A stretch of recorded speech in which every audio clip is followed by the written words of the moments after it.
1, 2, 3 și...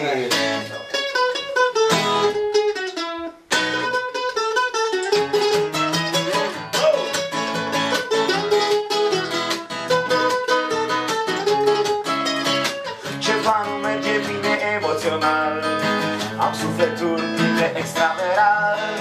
Noi doi ne vedem de 4 seri, facem schimb de prea multe păreri. Răbdarea mi-am pierdut-o de ieri, așa am eu la Doamne multe milioane de ghinioane. Așa și ce dacă stau la coadă pentru fericire o viață întreagă, o să stau la rând și pentru tine și o să-ți dau și ție.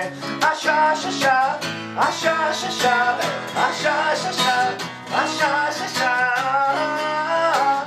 așa și așa, așa și așa, așa și așa. Ceva nu-i bine nici profesional, am multe locuri goale prin buzunar, iar mâine sigur mai apare ceva. Nu mai contează, eu sunt bine și așa. Prietenii mei știu asta deja, că avem milioane de ghinioane. Ajută-ne, Doamne, așa și ce dacă stau la coadă pentru fericire o viață întreagă, o să stau la rând și pentru tine și o să-ți dau și ție.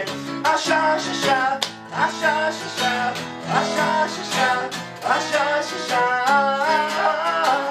așa și așa, așa și așa, așa și așa. Bine, mă, băieții mei! Băi, e ok? Băieții mei! Mai trageți. Jumătate de oră am plătit. Dar ne-a fost bine?